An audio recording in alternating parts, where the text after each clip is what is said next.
ಹರಿಕಥಾಮೃತಸಾರ ಗುರುಗಳ ಕರುಣದಿಂದ ಪನಿತು ಪೇಳುವೆ ಪರಮ ಭಗವದ್ಭಕ್ತರಿದನಾದರತಿ ಕೇಳುವುದು. ಕಡು ಕರುಣಿ ನೀನೆಂದರೆದು ಹೇರುಡಲ ನಮಿಸುವೆ ನಿನ್ನಡಿಗೆ ಬೆಂಬೆಡದೆ ಪಾಲಿಸು ಪರಮ ಕರುಣ ಸಿಂಧು ಎಂದೆಂದು. ನಡುವೆ ಬರುತ್ತಿಪ್ಪ ವಿಘ್ನವ ತಡೆದು ಭಗವನ್ನಾಮ ಕೀರ್ತನೆ ನುಡಿದು ನುಡಿಸೆನ್ನಿಂದ ಪ್ರತಿ ದಿವಸದಲ್ಲಿ ಮರೆಯದಲೇ. ಅಮಿತ ಸುಗುಣಧಾಮ ಆತ್ಮ ಭೂಪೂರ್ಣ ಕಾಮ ಅಮರ ಕುಲಲಲಾಮ ಅಬ್ಜಧಾಮಾಭಿರಾಮ ಯಮಿಕುಲೋಧದಿ ಸೋಮ ಯಜ್ಞ ನಾಮ ಸಮರವಲಯ ಭೀಮ ಸಾತ್ವತಾಂ ಸಾರ್ವಭೌಮ. ಹೇಳ್ತಾ ಇದ್ದಾರೆ ಪರಮಾತ್ಮ ಅಮಿತ ಸುಗುಣಧಾಮ, ಅನಂತ ಕಲ್ಯಾಣ ಗುಣಗಳಿಗೆ ಮನೆಯಂತೆ ಇದ್ದಾರೆ. ಆತ್ಮವನ್ನೇ ತನ್ನ ಮಹಿಮೋಪೇತವಾದ ಐಶ್ವರ್ಯವನ್ನಾಗಿ ಉಳ್ಳವನು. ಪೂರ್ಣಕಾಮ ಅಂದರೆ ತಾನು ನಿತ್ಯ ತೃಪ್ತನಾಗಿರುವವನು. ಅಮರ ಕುಲಲಲಾಮ, ದೇವತೆಗಳೆಲ್ಲರ ಮಧ್ಯದಲ್ಲಿ ಹಣೆ ಬಟ್ಟಿನಂತೆ ಶೋಭಿಸ್ತಾ ಇದ್ದಾನೆ. ಅಬ್ಜಧಾಮ, ಕಮಲಾಲಯ ಅಂದರೆ ಮಹಾಲಕ್ಷ್ಮೀ ದೇವಿ, ಕಮಲವನ್ನೇ ಮನೆಯಾಗಿ ಉಳ್ಳವಳು. ಅಭಿರಾಮ, ಆಕೆಗೆ ಆನಂದ ಪ್ರದಾಯಕನಾಗಿದ್ದಾನೆ ಪರಮಾತ್ಮ.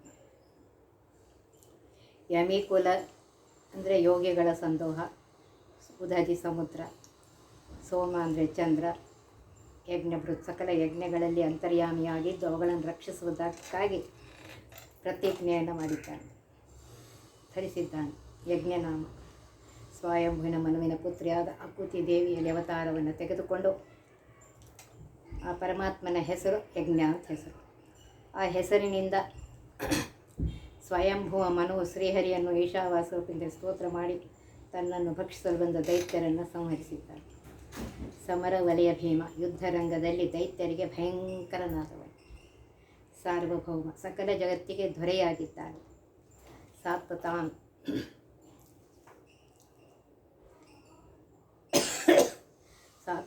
ಸಾರ್ವಭೌಮ ಅಂತ ಹೇಳ್ತಾ ಇದ್ದಾರೆ. ನೋಡಿ ಪರಮಾತ್ಮ ಎಂಥವನು ಅಂತ ಅನ್ನೋದನ್ನು ಇಲ್ಲಿ ಹೇಳ್ತಾ ಇದ್ದಾರೆ.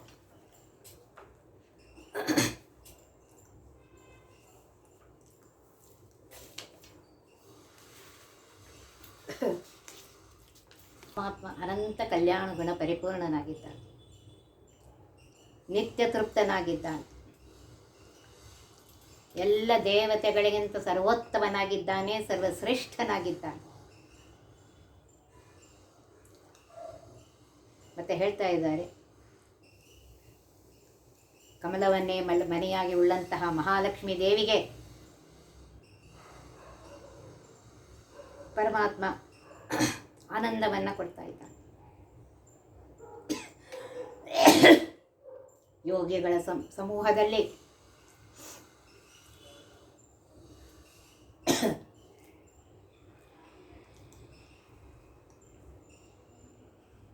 ಉದಧಿ ಅಂದರೆ ಸಮುದ್ರ, ಚಂದ್ರ, ಸಕಲ ಯಜ್ಞಗಳಲ್ಲಿ ಅಂತರ್ಯಾಮಿಯಾಗಿದ್ದುಕೊಂಡು ಪರಮಾತ್ಮ ಅವುಗಳನ್ನು ರಕ್ಷಣೆ ಮಾಡ್ತಾ ಇದ್ದಾನೆ. ಯಜ್ಞನಾಮ, ಸ್ವಯಂಭುವ ಮನುವಿನ ಅಕುತಿ ದೇವಿಯಲ್ಲಿ ಅವತಾರವನ್ನು ಮಾಡಿ ಆ ಪರಮಾತ್ಮನ ಹೆಸರು ಯಜ್ಞ ಅಂತ ಹೆಸರು.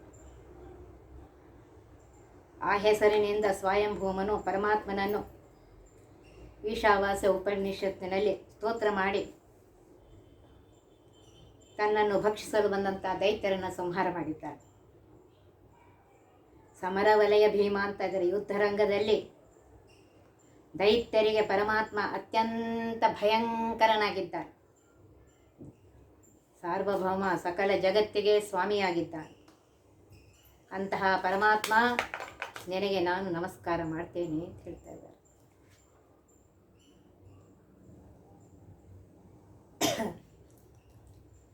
ಇಲ್ಲಿ ಏನು ಹೇಳ್ತಾ ಇದ್ದಾರೆ ಅಂದರೆ ಪರಮಾತ್ಮ ಅನಂತ ಕಲ್ಯಾಣ ಪರಿಪೂರ್ಣನಾಗಿದ್ದಾನೆ, ಸರ್ವತ್ರದಲ್ಲಿ ವ್ಯಾಪ್ತನಾಗಿದ್ದಾನೆ.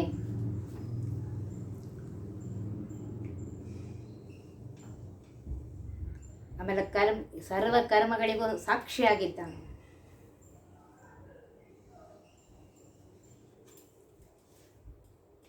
ದ್ವಿತೀಯ ಮಕ್ಕಳಾಗಿರುವಂತಹ ದೈತ್ಯರನ್ನು ಸಂಹಾರ ಮಾಡುವಂತಹ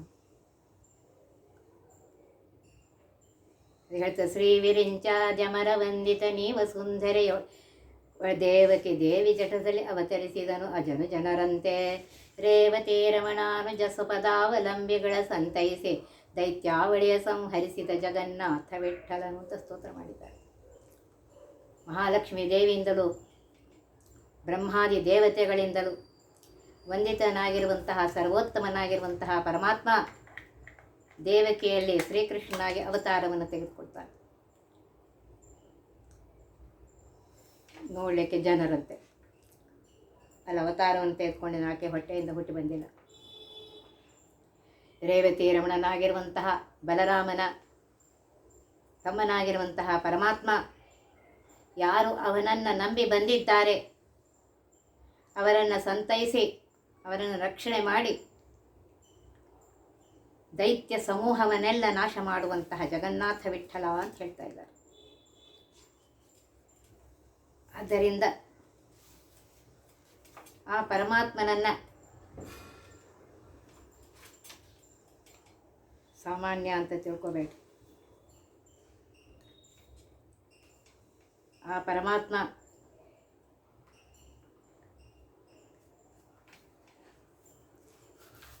ದೈತ್ಯ ಕುಲವನ್ನೇ ಸಂಹಾರ ಮಾಡಿದಂಥವು.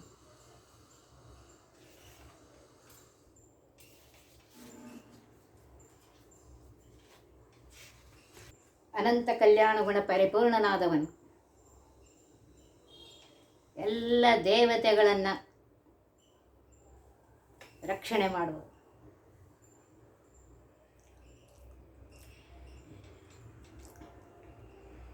ಲಕ್ಷ್ಮೀ ದೇವಿಯ ಪತಿಯಾಗಿರುವಂತಹ ಪರಮಾತ್ಮ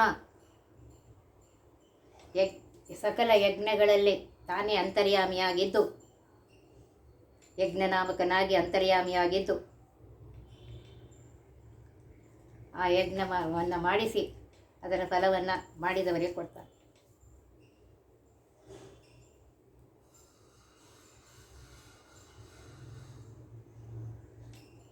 ಹೀಗೆ ತನ್ನ ಭಕ್ತರನ್ನು ಭಕ್ಷಿಸಲು ಬಂದಿರುವಂತಹ ದೈತ್ಯರನ್ನು ಪರಮಾತ್ಮ ಸಂಹಾರ ಮಾಡ್ತಾನೆ. ಯುದ್ಧರಂಗದಲ್ಲಿ ಪರಮಾತ್ಮ ಭಯಂಕರನಾಗಿದ್ದಾನೆ.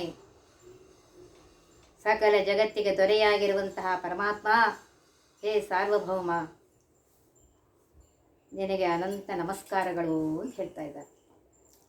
ಒಂದೊಂದು ಪದ್ಯದಲ್ಲಿಯೂ ಆ ಪರಮಾತ್ಮನ ಸರ್ವೋತ್ತಮತ್ವನೇ ಹೇಳ್ತಾ ಇದ್ದಾರೆ.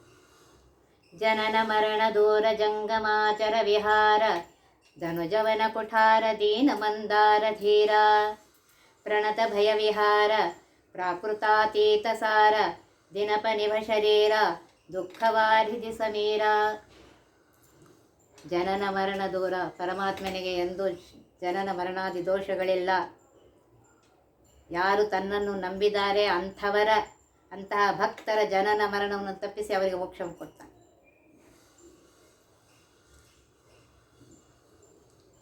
ಜಂಗಮಾಚರ ಅಂದರೆ ಅನೇಕ ವಿಧವಾದ ಪ್ರಾಣಿಗಳು, ಓಡಾಡುವಂತಹ ಪ್ರಾಣಿಗಳು. ಅಚರ ಅಂದರೆ ಸ್ಥಿರ ಜೀವಿಗಳು, ಸ್ಥಾವರ ಜೀವಿಗಳು ಅಂದರೆ ವೃಕ್ಷ, ತರು, ಲತೆ, ಗುಲ್ಮಾದಿಗಳು. ಈ ಎಲ್ಲ ಜೀವರಾಶಿಗಳು. ಅಚರ ಅಂದರೆ ಜಡ ಪದಾರ್ಥಗಳು. ವಿಹಾರ ಅಂದರೆ ಸಂಚಾರ ಮಾಡ್ತೀವಿ. ಎಲ್ಲ ನೋಡ್ರಿ, ಜಡ ಪದಾರ್ಥದಲ್ಲಿಯೂ ಇದ್ದಾನೆ, ಜೀವರಲ್ಲಿಯೂ ಇದ್ದಾನೆ, ಪಕ್ಷಿಗಳಲ್ಲಿಯೂ ಇದ್ದಾನೆ, ಪಕ್ಷಿ ರಾಶಿಗಳಲ್ಲಿಯೂ ಇದ್ದಾನೆ, ತರು, ವೃಕ್ಷ ಇತ್ಯಾದಿ ಸರ್ವತ್ರದ ಎಲ್ಲ ಜೀವರಲ್ಲಿ, ಸ್ಥಾವರ ಜೀವರಲ್ಲಿ, ಸ್ಥಿರ ಜೀವರಲ್ಲಿ ಪರಮಾತ್ಮ ವ್ಯಾಪ್ತನಾಗಿದ್ದಾನೆ, ಅಂತರ್ಯಾಮಿಯಾಗಿದ್ದಾನೆ. ವಿಹಾರ, ಇಷ್ಟೆಲ್ಲ ಕಡೆ ವ್ಯಾಪ್ತನಾಗಿದ್ದರೂ ಅವನಿಗೆ ವಿಹಾರ, ಅವನಿಗೆ ಯಾವ ತೊಂದರೆಯೂ ಇಲ್ಲ. ಆನಂದ ರೂಪದಿಂದ ಸರ್ವತ್ರದಲ್ಲಿ ವ್ಯಾಪ್ತನಾಗಿದ್ದು ಪರಮಾತ್ಮ ಆ ಕಾರ್ಯಗಳನ್ನು ಮಾಡಿಸ್ತಾನೆ ಆ ಜೀವಿಗಳಿಂದ. ಧನುಜವನ ಕುಠಾರ, ದೈತ್ಯವೆಂಬ ಅಸಂಖ್ಯಾತ ಕ್ಷುದ್ರವಾದ ವೃಕ್ಷಗಳ ಸಮೂಹಕ್ಕೆ ಕೊಡಲಿ ಅಂತಿದ್ದಾನೆ ಪರಮಾತ್ಮ.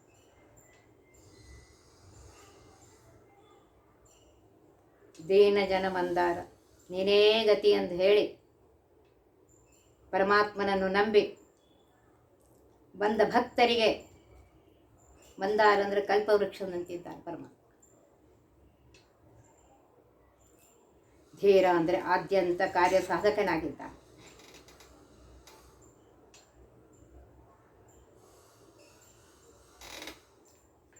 ಜ್ಞಾನಿ ಸರ್ವಜ್ಞನಾಗಿದ್ದಾನೆ. ಪ್ರಣತ ಭಯ ವಿಹಾರ, ಭಕ್ತರಿಗೆ ಬಂದ ಭಯಗಳನ್ನು ದೂರ ಮಾಡ್ತಾನೆ, ಪರಿಹಾರ ಮಾಡ್ತಾನೆ.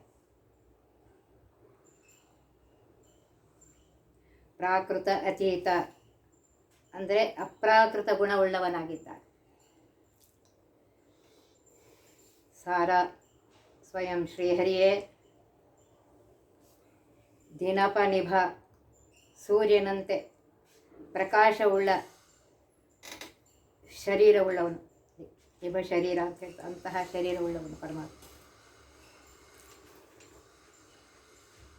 ದುಃಖವಾರಿಧಿ ಸಮೇರ, ದುಃಖ ಅಂದರೆ ಕ್ಲೇಶಗಳು, ವಾರಿಧ ಅಂದರೆ ಮೋಡಗಳು.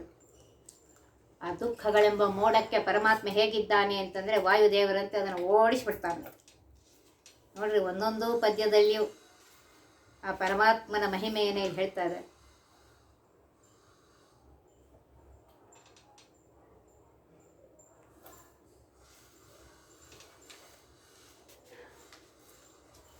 ಈ ರೀತಿಯಾಗಿ ಎಲ್ಲರನ್ನೂ ಪರಮಾತ್ಮ ರಕ್ಷಣೆ ಮಾಡ್ತಾರೆ. ಅಂತಹ ಪರಮಾತ್ಮನ ಬಿಂಬೋಪಾಸನೆಯನ್ನು ಮಾಡ್ರಿ, ಮಾಡಿ ಜನನ ಮರಣದಿಂದ ದೂರರಾಗಿರಿ ಅಂತ ಹೇಳ್ತಾ ಇದ್ದಾರೆ. ಆ ಪರಮಾತ್ಮ ಎಂಥವನು ಅಂತಂದರೆ, ಜಗವನ್ನೆಲ್ಲವ ನಿರ್ಮಿಸುವ ನಾಲ್ಮಗಳಿಗೆ ತಾನೆದ್ದು ಸಲಹುವ ಗಗನಕೇಶನೊಳೆದ್ದು ಸಲಹು ಸಂಹರಿಸುವನು ಲೋಕಗಳ ಸ್ವಗತ ಭೇದ ವಿವರ್ಜಿತನು ಸಾರ್ವಗ ಸದಾನಂದೈಕ ದೇಹನು ಬಗೆಗೆ ಬಗೆಯ ನಾಮದಲ್ಲಿ ಕರೆಸುವನು ಭಕ್ತರನ್ನು ಪಡೆವ. ಆ ಪರಮಾತ್ಮ ಎಂಥವನು ಅಂತಂದರೆ, ಇಡೀ ಜಗತ್ತನ್ನು ಸೃಷ್ಟಿ ಮಾಡುವನು ಅವನೇ, ಬ್ರಹ್ಮದೇವರಲ್ಲಿದ್ದುಕೊಂಡು.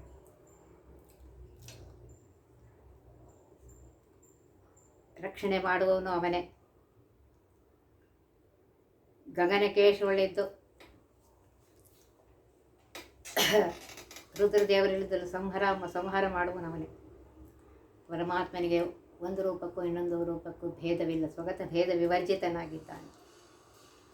ಸಾರ್ವಗ ಅಂದರೆ ಸರ್ವತ್ರ ವ್ಯಾಪ್ತನಾಗಿದ್ದಾನೆ. ಆನಂದ ದೇಹದಿಂದ ಉಳ್ಳವನು, ಸದಾನಂದೈಕ ದೇಹ, ಯಾವಾಗಲೂ ಆನಂದ ದೇಹವುಳ್ಳವನು. ಇಂತಹ ಪರಮಾತ್ಮ ಅನಂತ ನಾಮಗಳಿಂದ ಕರೆಸಿಕೊಂಡು ಭಕ್ತರನ್ನು ರಕ್ಷಣೆ ಮಾಡ್ತಾನೆ ಅಂತ ಹೇಳ್ತಾ ಇದ್ದಾರೆ. ಒಂದೊಂದು ಪದ್ಯದಲ್ಲಿಯೂ ಆ ಪರಮಾತ್ಮನ ಮಹಿಮೆಯನ್ನು ಇಲ್ಲೇ ಹೇಳ್ತಾ ಇದ್ದಾರೆ. ಪರಮಾತ್ಮ ಸರ್ವತ್ರದಿರ್ತಾನೆ. ಆ ಪರಮಾತ್ಮ ಅಂತರ್ಯಾಮಿಯಾಗಿದ್ದಾನೆ, ಆದರೆ ಯಾರಿಂದಲೂ ಅವನಿಗೆ ಏನು ಪ್ರಯೋಜನ ಇಲ್ಲ. ಸ್ವರಮಣ, ಗುಣಪೂರ್ಣನಾಗಿದ್ದಾನೆ. ಈ ರೀತಿಯಾಗಿ ಪರಮಾತ್ಮ ಎಲ್ಲರಲ್ಲಿಯೂ ಇದ್ದುಕೊಂಡು, ಅಂತರ್ಯಾಮಿಯಾಗಿದ್ದುಕೊಂಡು ಸರ್ವಜೀವರಲ್ಲಿದ್ದು ಆ ಪರಸ್ಪರ ಜೀವಿಗಳು ಸಾಧನ ಮಾಡಲಿ ಅಂತ ಅನುಕೂಲವನ್ನು ಮಾಡಿಕೊಡ್ತಾನೆ. ಇಲ್ಲದೇ ಇರೋ ಅನುಕೂಲ ಆಗ್ತಾ ಇದೆ.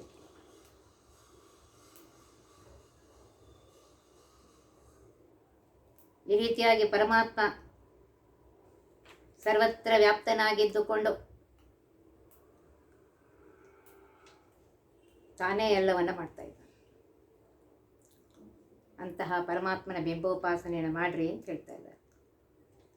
ಅವನೇ ಅಂತರ್ಯಾಮಿಯಾಗಿದ್ದು ದೇಹಾಂತರ್ಗತನಾಗಿರುವ ಪ್ರಾಜ್ಞರೂಪಿಯಾಗಿರುವಂಥ ಪರಮಾತ್ಮನನ್ನು ಚಿಂತನೆ ಮಾಡುತ್ತಾ ಅವನೇ ಎಲ್ಲ ಕಾರ್ಯಗಳಿಗೆ ಪ್ರೇರಕ, ನಿಯಾಮಕ, ಕರ್ತೃ, ಭೋಗ್ಯ, ಭೋಕ್ತೃ ಅಂತ ತಿಳಿದುಕೊಂಡು ಅವನನ್ನೇ ಸ್ಮರಣೆ ಮಾಡುತ್ತಾ ಅವನಿಗೆ ಸಮರ್ಪಿಸಬೇಕು ಅಂತ ಹೇಳ್ತಾರೆ.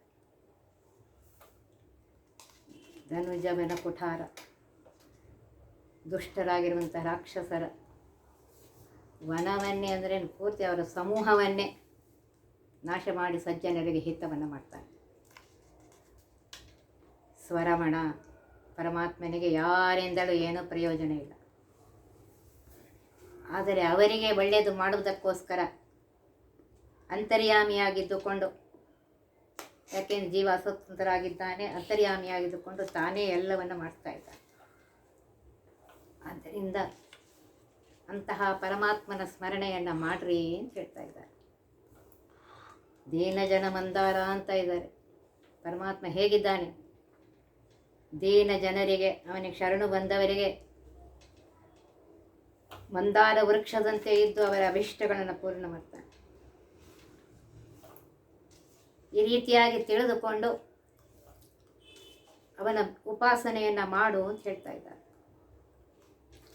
ಆ ಪರಮಾತ್ಮನ ಉಪಾಸನೆಯನ್ನು ಮಾಡು, ಆಗ ಆ ಪರಮಾತ್ಮನಿನ್ನ ರಕ್ಷಣೆಯನ್ನು ಮಾಡ್ತಾನೆ ಅಂತ ಹೇಳ್ತಾ ಇದ್ದಾರೆ.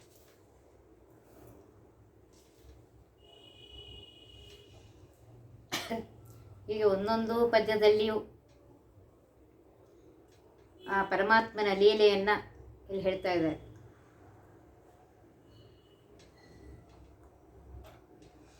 ಇನ್ನೊಂದು ಕಡೆ ಹೇಳ್ತಾರೆ, ನಿನ್ನ ಜ್ಞಾನಿ ಎಂದು ನಾ ಜ್ಞಾನಿಯಾದೆ, ನಿನ್ನ ವಾಣಿ ಎಂದು ನಾ ವಾಣಿತನಾದೆ, ನಿನ್ನ ಸುಖಿ ಎಂದು ನಾ ಸುಖಿಯಾದೆ, ನಿನ್ನದು ನಿರ್ದುಃಖಿ ಎಂದು ನಾ ನಿರ್ದುಃಖಿಯಾದೆ, ನಿನ್ನ ಆನಂದಮಯನೆಂದು ನಾ ಆನಂದಮಯನಾದೆ.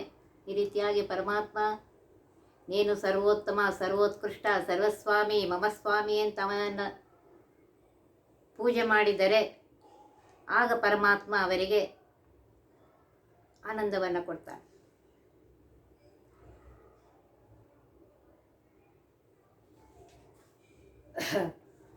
ದುಃಖವಾರಿ ಸಮೀರ ಅಂತಂದರೆ ದುಃಖಗಳಿಗೆ ಒಳ್ಳೆ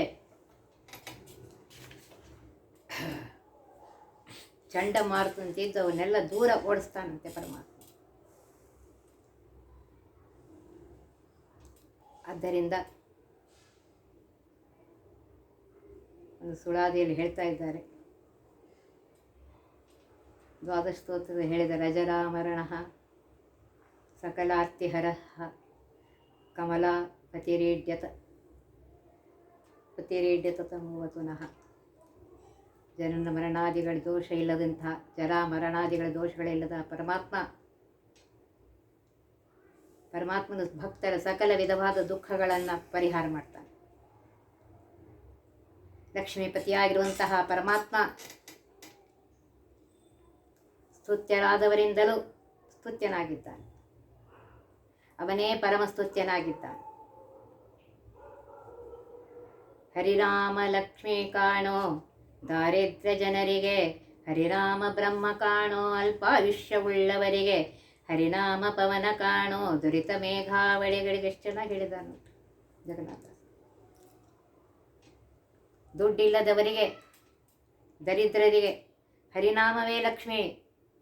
ಹರಿನಾಮ ಹೇಳಿದ ಲಕ್ಷ್ಮಿ ತಾನೇ ಓಡಿ ಬರ್ತಾಳೆ. ಅಲ್ಪಾಯುಷ್ಯವುಳ್ಳವರಿಗೆ ಹರಿನಾಮ ಬ್ರಹ್ಮದೇವರಂತೆ ಆಯುಷ್ಯವನ್ನು ಸರಿ ಮಾಡ್ತಾನೆ. ದುರಿತಗಳನ್ನುವಂತಹ ಆ ದುರಿತಗಳಿಗೆ ಹರಿನಾಮ ಹೇಗಿದೆ ಅಂತಂದರೆ, ದುರಿತ ಅನ್ನುವಂತಹ ಮೇಘಗಳಿಗೆ ಹರಿನಾಮ ದೊಡ್ಡ ಗಾಳಿ ಅಂತೆ, ಅದನ್ನು ದೂರ ಓಡಿಸಿಬಿಡುತ್ತದೆ.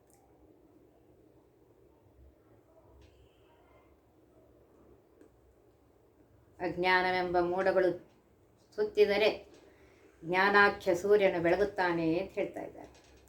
ಆದ್ದರಿಂದ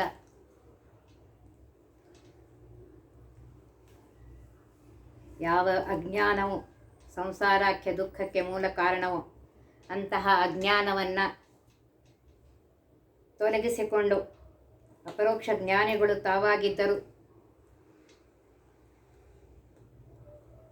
ಜಗನ್ನಾಥದಾಸರತಿಗೆ ಪರಮಾತ್ಮನೇ ಕಾರಣನೆಂದು ತಿಳಿದುಕೊಂಡು ಆತನಿಗೆ ಅರ್ಪಿಸಿದ್ದಾರೆ. ತಾವು ಸ್ವಂತ ತಮ್ಮ ಶಿಷ್ಯರಿಗೆ ಅಜ್ಞಾನವನ್ನು ಕಳೆದು ಜ್ಞಾನವನ್ನು ಇತ್ತು ಅಪರೋಕ್ಷ ಜ್ಞಾನಿಗಳನ್ನಾಗಿ ಮಾಡಿದ್ದಾರೆ. 33 ಜನ ಶಿಷ್ಯರು. ಅವರ ದುಃಖ ಕೋಟಲೆಗಳನ್ನು ಮೂಲೋತ್ಪಾಟನೆ ಮಾಡಿ ಅವರಿಂದ ಸ್ತುತ್ಯರಾಗಿ ತಾವು ಸ್ವತಃ ಯಥಾಯೋಗ್ಯತೆಯಿಂದ ಸ್ವಾವರರ ದುಃಖವಾರಿ ಸಮೀರರಾಗಿ ಸ್ವಕರ್ತೃತ್ವವನ್ನು ಬಿಟ್ಟು ಶ್ರೇಯರಿಗೆ ಸಮರ್ಪಿತವಾದ ಭಾವದಿಂದ ಆತನನ್ನೇ ಮುಖ್ಯ ದುಃಖವಾದಿ ಸಮೀರ ಅಂತ ಸ್ತುತಿ ಮಾಡಿದ್ದಾರೆ. ನೋಡ್ರಿ, ಒಂದೊಂದು ಪದ್ಯದಲ್ಲಿ ಎಷ್ಟು ಸುಂದರವಾಗಿ ಆ ಪರಮಾತ್ಮನ ಸ್ತೋತ್ರವನ್ನು ಮಾಡ್ತಾ ಇದ್ದಾರೆ. ಆ ಸರ್ವೋತ್ತಮನಾಗಿರುವಂತಹ, ಸರ್ವೋತ್ಕೃಷ್ಟನಾಗಿರುವಂತಹ, ಸರ್ವಸ್ವಾಮಿಯಾಗಿರುವಂತಹ, ಸರ್ವತ್ರ ವ್ಯಾಪ್ತನಾಗಿರುವಂತಹ ಪರಮಾತ್ಮನನ್ನು ಸರಿಯಾಗಿ ತಿಳಿದುಕೊಂಡು ಅವನ ಸ್ತೋತ್ರ ಮಾಡಿದರೆ ಆ ಪರಮಾತ್ಮ ಸಂತುಷ್ಟನಾಗಿ ಅನುಗ್ರಹ ಮಾಡ್ತಾರೆ. ವನದಿ ಬಂಧನವನೌಕಸನಾಥ ಜಿತಸುರಯೂಥ ನಿರ್ಮಲ ಶ್ರುತಿಗಾಥ ಅನುದಿನದಲ್ಲಿ ನಂಬಿದೆ ನಿನ್ನ ಪಾಲಿಸು ಎನ್ನ ಸಂತತ ಸುಪ್ರಸನ್ನ ಮನೋವಾಕ್ಕಾಯದಿ ಮಾಡಿದ ಕ್ರಿಯಾ ನಿನ್ನದೂ ಜೀಯ ಕರುಣದಿ ಪಿಡಿ ಕೈಯ ನೆನೆಯ ನೀನಲ್ಲದೆ ಅನ್ಯರ ದುರ್ಜನ ದೂರ ನಂದ ಗೋಪಕುಮಾರ. ಹೇಳ್ತಾರೆ ವನಧಿ. ವನಧಿ, ವನ ಅಂದರೆ ನೀರು, ಧಿ ಅಂದರೆ ಆಶಯ ಅಂದರೆ ಸಮುದ್ರ, ರಾಶಿ, ನೀರಿನ ರಾಶಿ ಸಮುದ್ರ. ಬಂಧನ ಅಂದರೆ ಸೇತುವೆ ಕಟ್ಟಿದವನು. ವನದಿ ಬಂಧನ ಅಂದರೆ ಸಮುದ್ರಕ್ಕೆ ಸೇತುವೆ ಕಟ್ಟಿದವನು. ವನೌಕಸರು ಅಂತಂದರೆ ವನದಲ್ಲಿರುವವರು, ಕಪಿಗಳು, ಋಷಿಗಳು ಎಲ್ಲರೂ. ನಾಥ ಅಂದರೆ ಒಡೆಯ. ಜಿತ ಅಂದರೆ ಗೆದ್ದವನು. ಅಸುರ ಅಂದರೆ ರಾಕ್ಷಸ. ಯೂಥ ಸಮೂಹ. ನಿರ್ಮಲ ಶ್ರುತಿ, ಶ್ರೇಷ್ಠವಾದ ವೇದಗಳಿಂದ ಗಾತಾ ಹೊಗಳಿಸಲ್ಪಡುವವನೇ. ಅನುದಿನದಲ್ಲಿ ಪ್ರತಿದಿನವೂ ನಂಬಿದೆ ನಿನ್ನ ಶ್ರೀಹರಿಯೇ, ನಿನ್ನನ್ನೇ ನಂಬಿದ್ದೇನೆ, ಉದ್ಧಾರ ಮಾಡುವನು ಶ್ರೀಹರಿಯೇ ಎಂದು ತಿಳುವಳಿಕೆಯಿಂದ ನಿನ್ನನ್ನು ನಂಬಿ ನಿನ್ನನ್ನೇ ನಂಬಿದೇನಪ್ಪ, ನಿನಗೆ ಸಮರ್ಪಿಸಿದೆ. ಅಂತಹ ಪರಮಾತ್ಮ ಪಾಲಿಸು, ಜ್ಞಾನ ಭಕ್ತಿ ವೈರಾಗ್ಯಗಳನ್ನು ಕೊಟ್ಟು ರಕ್ಷಣೆ ಮಾಡು ನನ್ನನ್ನು ಸಂತತ ಯಾವಾಗಲೂ ಸುಪ್ರಸನ್ನ ಸಂತೋಷವಾಗಿರುವ ಮನೋವಾಕ್ಯ ಕಾಯಾದೆ ಮಾಡಿದ ಕ್ರಿಯೆಗಳು, ಮನಸ್ಸಿನಿಂದ ಮಾತಿನಿಂದ ದೇಹದಿಂದ ಮಾಡಿದ ಕ್ರಿಯೆಗಳು ಎಂದರೆ ಮನಸ್ಸಿನಲ್ಲಿ ಯೋಚಿಸಿದ ವಿಚಾರಗಳು, ಬಾಯಿಂದ ನುಡಿದ ಮಾತುಗಳು ಮತ್ತು ಜ್ಞಾನಕರ್ಮೆಯಿಂದ ಮಾಡಿದ ಎಲ್ಲ ಕೆಲಸಗಳು ನಿನ್ನದಪ್ಪ, ನಿನಗೆ ಸೇರಿದ್ದು. ಜಿಯ ಸ್ವಾಮಿ, ಕರುಣದಿ ಪಿಡಿಕಯ್ಯ, ದಯಮಾಡಿ ಉದ್ಧಾರ ಮಾಡಪ್ಪ. ನೆನೆಯ ನೀನಲ್ಲದೆ ಅನ್ಯರ, ನಿನ್ನನ್ನು ಬಿಟ್ಟು ಬೇರೆ ಯಾರ ಸ್ಮರಣೆಯನ್ನು ನಾನು ಮಾಡುವುದಿಲ್ಲ.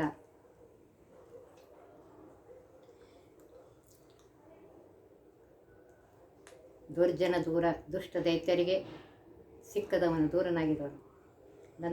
ಗೋಕುಲಕ್ಕೆ ಒಡೆಯನಾಗಿದ್ದ, ನಂದರಾಜಕುಮಾರನ ಮಗನಾಗಿದ್ದವನೇ ನಮ್ಮನ್ನು ರಕ್ಷಿಸುವಂಥ ಒಂದೊಂದು ಪದ್ಯದಲ್ಲಿಯೂ ಎಷ್ಟು ಸುಂದರವಾಗಿ ಆ ಪರಮಾತ್ಮನ ವರ್ಣನೆಯನ್ನು ಮಾಡ್ತಾ ಇದ್ದಾರೆ. ಮುಂದೆ ನಾಳೆ ನೋಡ್ಕೊಳ್ಳೋದು. ಒತ್ತಿವಹ ವಿಘ್ನಗಳ ಕಳೆದಪ್ಪ ಮೃತ್ಯುವಿಗೆ ಮರೆ ಮಾಡಿ ಕಾಲನ ದೂತರಿಗೆ ಭೀಕರವ ಪುಟ್ಟಿಸಿ ಸಕಲ ಸಿದ್ಧಿಗಳ